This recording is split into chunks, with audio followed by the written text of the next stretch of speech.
Vamos a recibir a la doctora Marilyn Valentín Rostán, especialista en pediatría, alergia e inmunología, docente de pediatría, alergia e inmunología, referente docente en alergia pediátrica, presidente saliente de SLAI y es de la República Oriental del Uruguay, nuestro querido vecino. Gracias, Marilyn. Bueno, para mí es un gusto, gracias Carlos, gracias a toda la comisión directiva, a los organizadores. Para nosotros SLAI ha sido un placer que ustedes ahora pertenezcan a nuestra sociedad, por lo tanto estar aquí es realmente un gusto. El tema que hoy nos ocupa es ya la nutricionista alertó un poquito qué significaban los ultraprocesados. En los últimos tiempos a los que hacemos alergia alimentaria nos ha preocupado mucho esta idea y vamos a desarrollar diferentes puntos sobre qué son los ultraprocesados, qué son la clasificación NOVA y cómo se rotulan estos alimentos ultraprocesados, qué implicancia tienen en la salud y unas consideraciones finales. Pero ¿qué son los alimentos ultraprocesados como definición? Los alimentos ultraprocesados son formulaciones industriales creadas a partir de sustancias extraídas de alimentos o directamente realizadas, sintetizadas químicamente, a los que se les adiciona conservantes, colorantes, aditivos, potenciadores para aumentar esas cualidades y prolongar su vida útil y hacerlos más atractivos.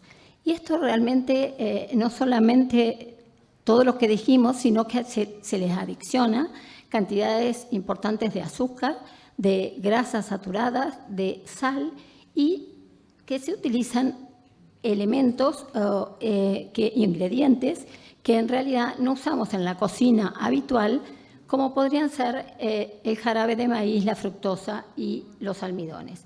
Y así suelen tener una tendencia hacia la alta palatabilidad. ¿Por qué? El paladar en estos alimentos lo que hace es que sienta uno como una adicción, que libere dopamina, que quiera comer más, que eso aumente la cantidad de calorías que estos tienen y que por lo tanto produzcan en última instancia adicción.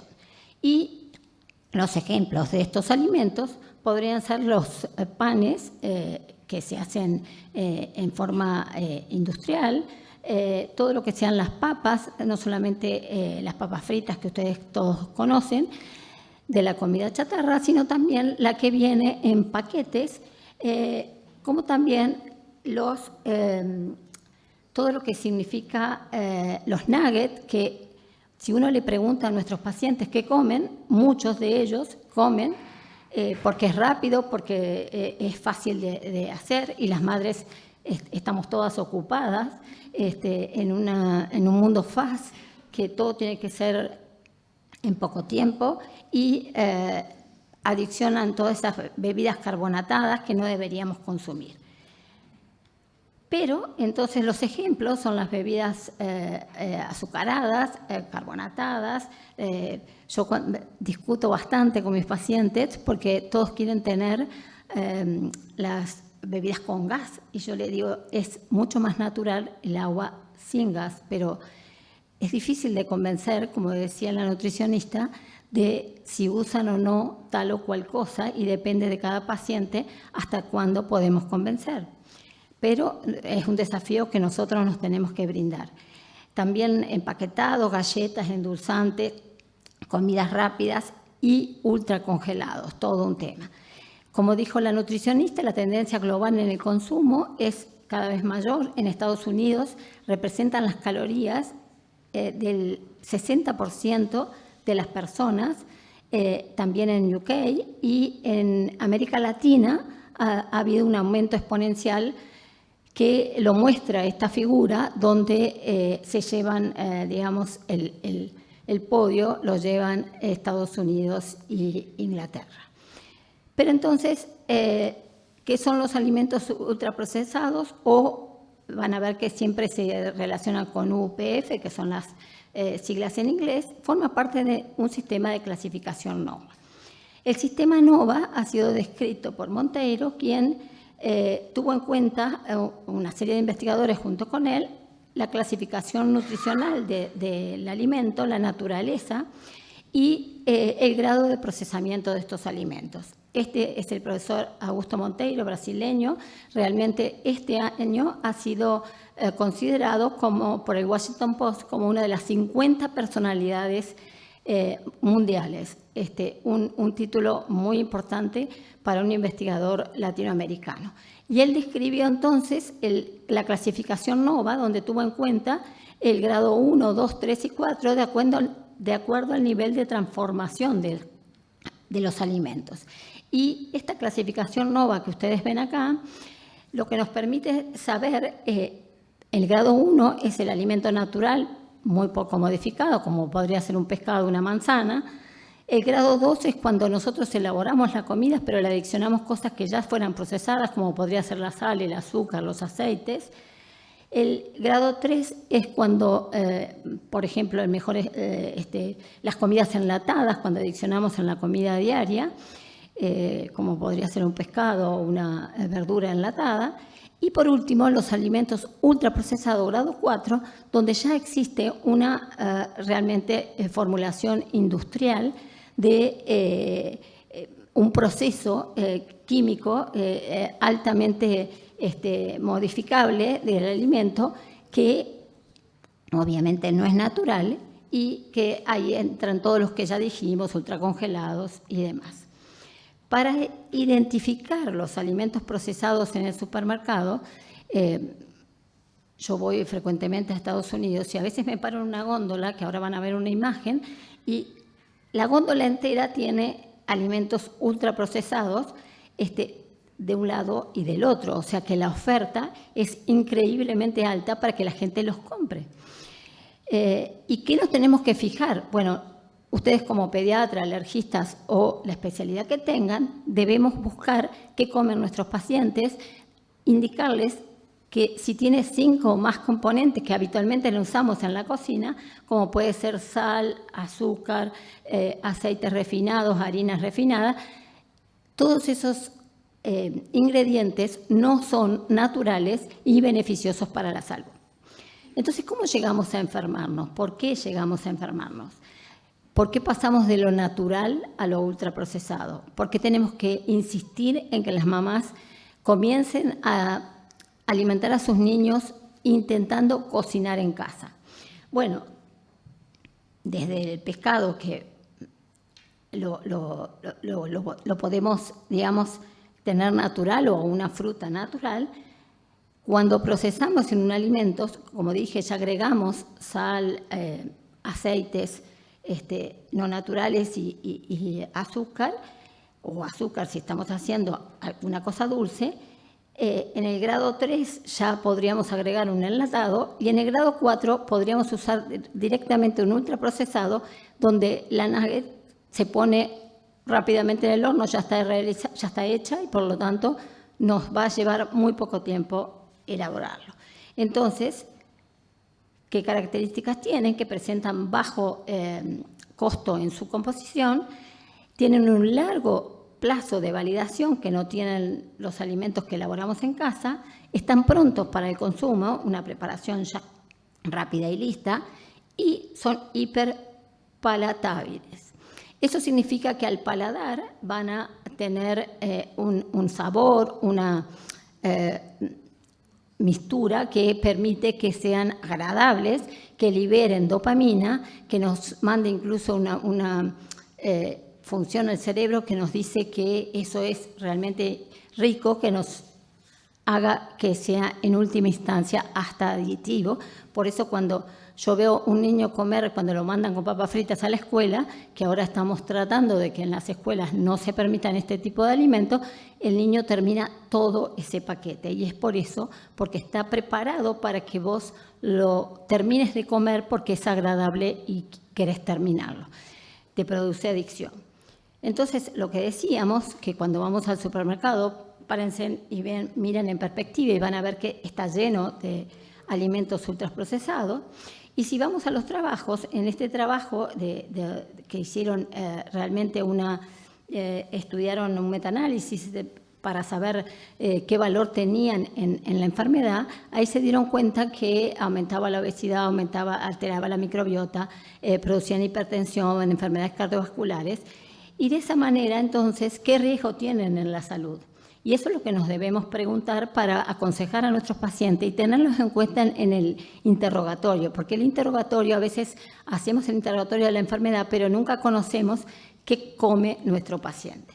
Y entonces acá se vio en ese estudio que realmente todas estas patologías como inflamación, aumento de estrés oxidativo, alteración de la microbiota, hipertensión, una mayor resistencia a la insulina que lleva a la diabetes, producían estos alimentos por comerlos en forma reiterada.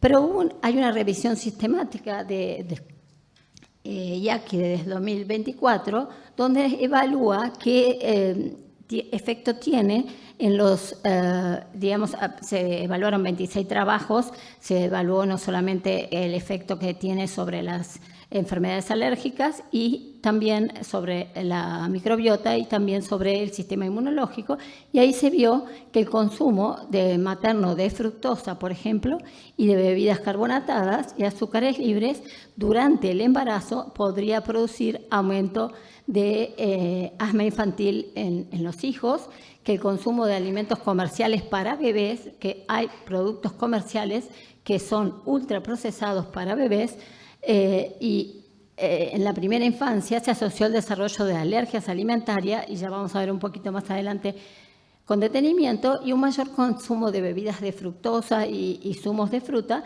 también se asociaba con asma en niños y adolescentes, y se asoció también con asma, rinitis, dermatitis atópica, con el mayor consumo de ultraprocesados y la exposición a productos finales de glicosilación avanzada puede facilitar la posibilidad de que nuestros pacientes presenten dermatitis atópicas, alergias alimentarias, asmas y rinitis.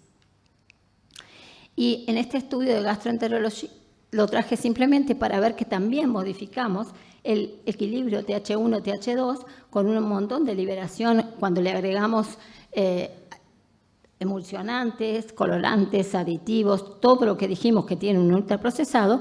También hacemos que la alteración y las interleuquinas y la presentación de células dendríticas se liberen y se potencien en favor de presentar patologías los pacientes. En este artículo del 2024 lo que vio es el aumento de las alergias alimentarias con los pacientes que utilizaban ultraprocesados, produciendo inflamación que aumentaban los epitopos de IgE, producía estrés oxidativo, reducción de la diversidad de la microbiota y entonces mayor susceptibilidad de alergia alimentaria y por lo tanto demora en la tolerancia. El impacto en la salud pública es, en este trabajo se ve que hay obesidad, diabetes, aumento de las enfermedades cardiovasculares, lo que evidencia un creciente aumento en las alergias y la inmunidad. Nosotros estamos teniendo un aumento exponencial de las alergias alimentarias y este es un factor que va a incidir en nuestros pacientes por tener una dieta inapropiada. Las alergias alimentarias entonces tienen una mayor incidencia, de acuerdo a los trabajos, con asociaciones con aditivos y emulsificantes, el aumento de la rinitis alérgica, según este estudio de Allergy, que también ustedes saben que nosotros cuidamos la ventana inmunológica sensible de los primeros 1000 días, pero ya estamos hablando de los 8000 días y que por lo tanto debemos cuidar que nuestros pacientes no solamente nazcan por cesárea, tomen pecho, no se alimenten con ultraprocesados y utilicen cosas naturales para evitar que las alergias alimentarias y otro tipo de alergia se presenten. Alteración de la microbiota intestinal, como ya lo dijimos, y altera como vimos en el cuadro, la respuesta innata y adaptativa con desequilibrio TH1, TH2 y aumento de la IG específica. Pero altera también la epigenética y la programación temprana, según este estudio, cuando utilizamos ultraprocesados en el embarazo y en la lactancia, donde hay mayor riesgo de que los hijos padezcan alergias de todo tipo. El síndrome de intestino permeable también se ha visto, ahora se habla mucho de esto y de las patologías que implican por el uso de ultraprocesados, y esta es una imagen que realmente me pareció interesante porque habla del... Lo puse para que Pablo me corrija, que ya estamos hablando de los 8.000 días, y de la dieta materna y del uso de pecho materno, que tenemos que evitar la exposición temprana y somos nosotros los que tenemos que aconsejar y los pediatras, porque si no vamos a tener bebés ultraprocesados. Las recomendaciones a los pacientes alérgicos es dietas personalizadas, cocinar en casa, utilizar ingredientes que sean naturales y atención con el etiquetado de los aditivos, colorantes o conservantes. Pero ya que Pablo habló muy bien de la inmunoterapia, tienen las dietas ricas en ultraprocesados, podrían reducir la eficacia, según Karina Venter, en un trabajo de Allergy. Después, ¿qué tenemos que hacer nosotros? Educar a nuestros pacientes y a la familia, leer las lecturas de las etiquetas, ser cautelosos a la hora de... Uno cuando va a Estados Unidos aprende a leer las etiquetas hasta la numeración que tienen los alimentos naturales, como podría ser una manzana, una pera, una banana, de acuerdo a la cantidad de... en el proceso de producción le han adicionado un montón de productos que no son adecuados y hasta eso, hasta llegar al ultraprocesado que tiene más de 5 o 6 componentes.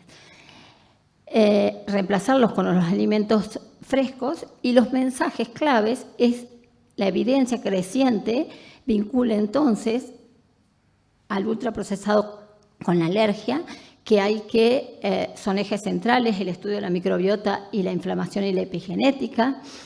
Y los retos en la investigación es regular en todos los países el etiquetado, la publicidad que hacen de todos estos ultraprocesados, que es muy agradable para que justamente lo consuman, la promoción de entornos alimentarios saludables en las escuelas, guías, difusión de ebook en las escuelas, liceos, charlas de nutrición, y ahí veo la ayuda del equipo, donde la nutricionista cumple un rol importantísimo, el uso de redes desaconsejando el uso de ultraprocesados, y los mensajes que nos tenemos que llevar son fundamentalmente que el aumento de las enfermedades alérgicas hace que el mayor consumo de alimentos ultraprocesados en niños y adolescentes ha aumentado las alergias alimentarias y las patologías alérgicas. Por lo tanto, la evidencia apunta que el papel significativo de los ultraprocesados es un riesgo y el agravamiento produce agravamiento de las enfermedades alérgicas, que las medidas preventivas son esenciales y que de nosotros depende aconsejar a nuestros pacientes y tomarnos el tiempo, porque ustedes saben que la consulta tiene un tiempo que probablemente Isabel, Pablo y yo no tengamos ese tiempo así acotado, pero muchos en otra época sí teníamos ese tiempo acotado y no sé si preguntábamos qué comían nuestros pacientes. Entonces, las medidas preventivas son esenciales, fomentar la lactancia materna para respetar esos 8.000 días, alimentación saludable, educación alimentaria, no solamente en el consultorio, sino en las escuelas, una mayor regulación de la venta y publicidad de productos ultraprocesados, y el papel del alergólogo, de los especialistas y de los pediatras es fundamental para integrar las guías dietéticas en la práctica clínica. Muchísimas gracias.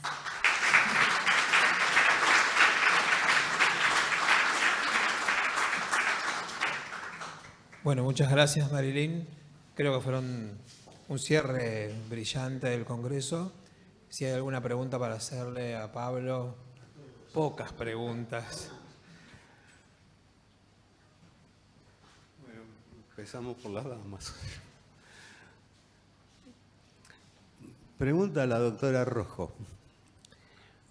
¿Por qué la Viajaxtat que tiene tanto éxito en tratamiento de la dermatitis atópica no tiene éxito en el tratamiento del asma?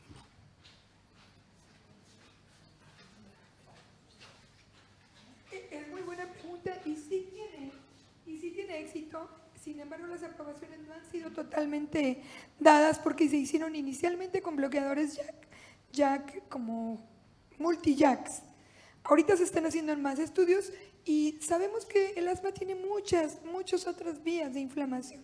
No solamente la inflamación producida intracelular, sino la inflamación que inducen moléculas eosinofílicas, el epitelio. Por eso me llamó mucho la atención porque ahora ya se habla mucho de la inflamación epitelial inducida por alarminas y cómo estas moléculas no son las que inflaman, sino son las que llevan a la conducta TH2. O sea, sí hay, no son tan exitosas porque hay muchos mecanismos implicados, las vías colinérgicas, las vías neurológicas, que están participando y no todas dependen de esas moléculas proinflamatorias. Pero seguramente a futuro se convertirán en una nueva herramienta. Bien, gracias. A la doctora Rostán, Marilyn. Porque me dicen Rostán y no Valentín. No sé por dónde empezar. Los chicos no toman agua. Exacto. Y las cadenas alimentarias que se ocupan de la producción, elaboración, distribución, venta de alimentos, instalan en la cabeza de la gente una idea bastante errónea acerca de qué es una dieta sana. Y tenemos historias de pepinos verdeados con con sulfato de cobre.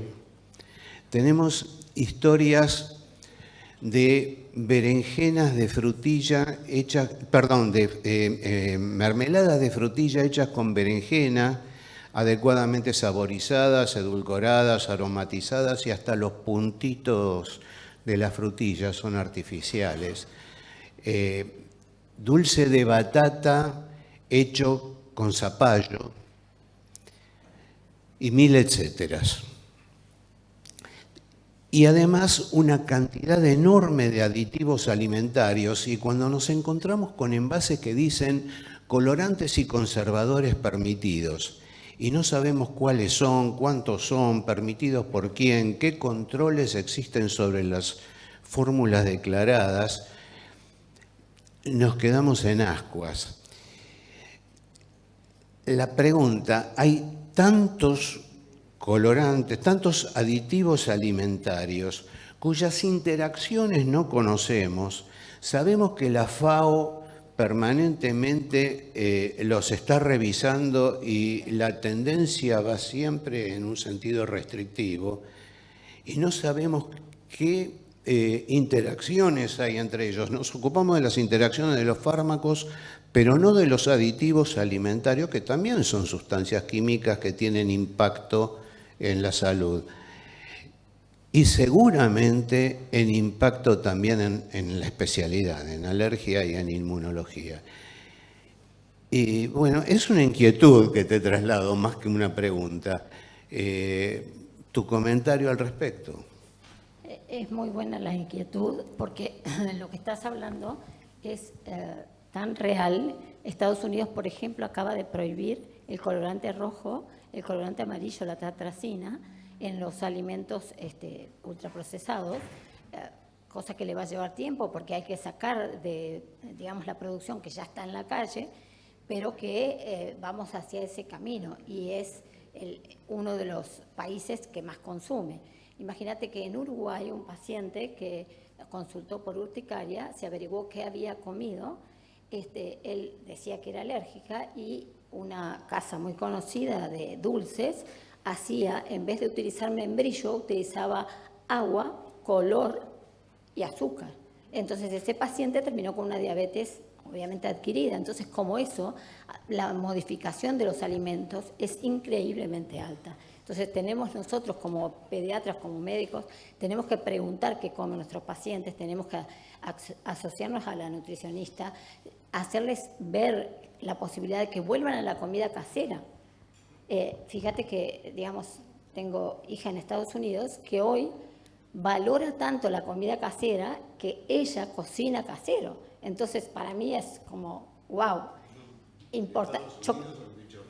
Sí, porque aparte yo no lo hice tanto, quizás la empleada cocinaba casero, pero me refiero, yo no era una gran cocinera, entonces valorar eso y fomentar que no utilicen bebidas carbonatadas, el agua con gas, que la gente, la mayor parte de, hasta nosotros mismos, tengo una amiga personal que es muy científica, pero toma bebida carbonatada, y bueno, ese tipo de cosas las tenemos que como tener siempre presente para estimular que eso no suceda. Gracias.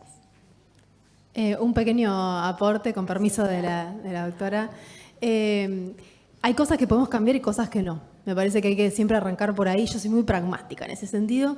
Tuve la suerte de participar de lo que fue la previa del etiquetado frontal acá en la Argentina, porque fui miembro de la Sociedad Argentina de Nutrición y Alimentos Reales, quienes promueve y fue uno de los pioneros en la participación de que por suerte tenemos con la mejor evidencia disponible al respecto un etiquetado que colabora con todo esto y que lo tenemos que defender, así como tenemos que defender la promoción para una alimentación saludable, que en realidad se llama así la ley de etiquetado, y las políticas públicas que giran todo alrededor de eso. Es como nosotros creo como profesionales defender eso, defender la integración de las personas en la cocina, que eso es cierto, como la recuperación de volverle a entregar historia a la comida, que es un poco de lo que se ha perdido en los últimos tiempos, lo hablan muchos antropólogos al respecto, y que también desdramatizar eso, porque muchas personas también están teniendo fobia al hecho de cocinarse.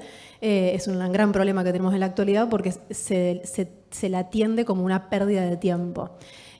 Donde a lo mejor en redes sociales, que yo los miro, ¿no? A mis consultantes les digo, ¿cuántas horas pasas en redes sociales? 4 o 5 horas por día, 5, 6, 8 los adolescentes. Madres a lo mejor o familias de 3, 4 horas por día. Creo que, bueno, ese tiempo quizás, y esto no, como dar ideas, creo yo, en la educación alimentaria. Con respecto a los aditivos, en Argentina tenemos una página que yo la consulto un montón, la tengo de cabecera, se llama Aditivos Alimentarios, aditivos-medioalimentario.com, donde tenemos el grado de toxicidad de todos los aditivos, de dónde vienen, de dónde provienen, dónde están, al menos como para conocer, ¿no? Para conocer a aquellos que tienen nivel de toxicidad alta y al menos en aquellas personas que pueden ser los niños con hiperactividad o con ciertas problemáticas, decir, mira, ese alimento no lo comas. ¿Sí? Hay pocas cosas que tenemos que decir en la alimentación no, y podemos guiarnos a lo mejor por ese tipo de páginas o de lugares donde nos muestran esa información. Y bueno, como siempre decimos, el efecto desplazador de los alimentos es maravilloso, tenemos que usar eso. Hablar bien de lo bueno y no hablar tan mal de lo malo. Y hablar a lo justo de lo malo, para que vaya desplazando. Y eso, de esa manera, la educación alimentaria es mucho más amorosa, armoniosa, empática, porque todos tenemos 24 horas, todos estamos a las manos, todo el mundo corre, hay mucho estrés. Hagámosla fácil, no seamos una barrera más con la alimentación. Gracias. ¿Alguna pregunta más? ¿Vos querés preguntarle a Pablo? Pablo, nos ocupamos mucho de la flora intestinal y está bien que lo hagamos. Y la flora respiratoria. Utilización de bronchobaxón o similares para mantener el equilibrio de la flora respiratoria. Sabemos que en los chicos disminuye la frecuencia de bronquitis, en los EPOC disminuye la frecuencia de exacerbaciones. ¿Qué pasa con la utilización de este tipo de flora? Sí.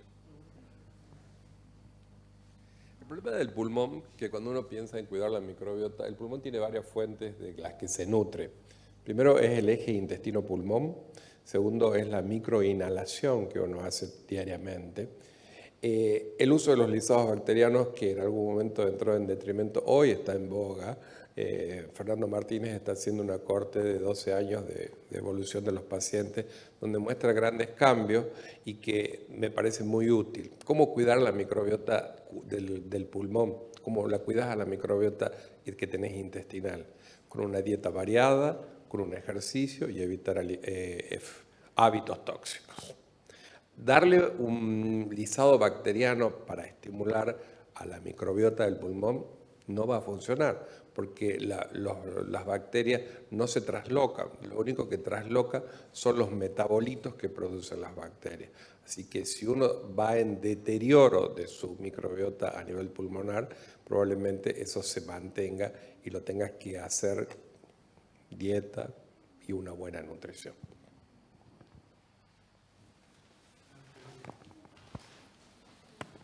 Espero que sea la última pregunta, ¿no?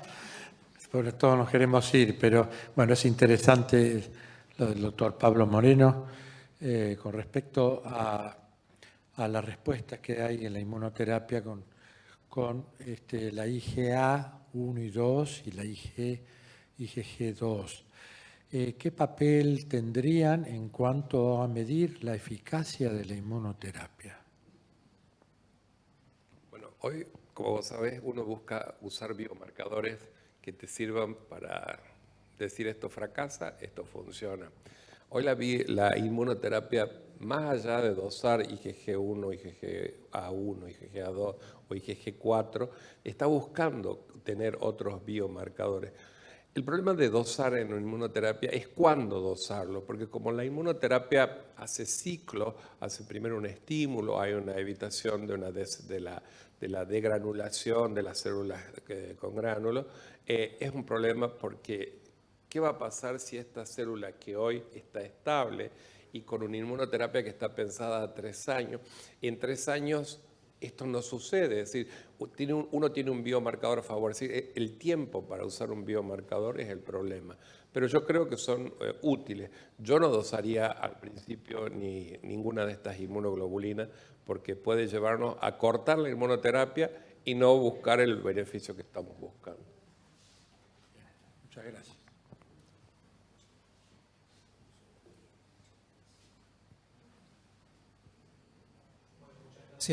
Muchas gracias a los 3 disertantes.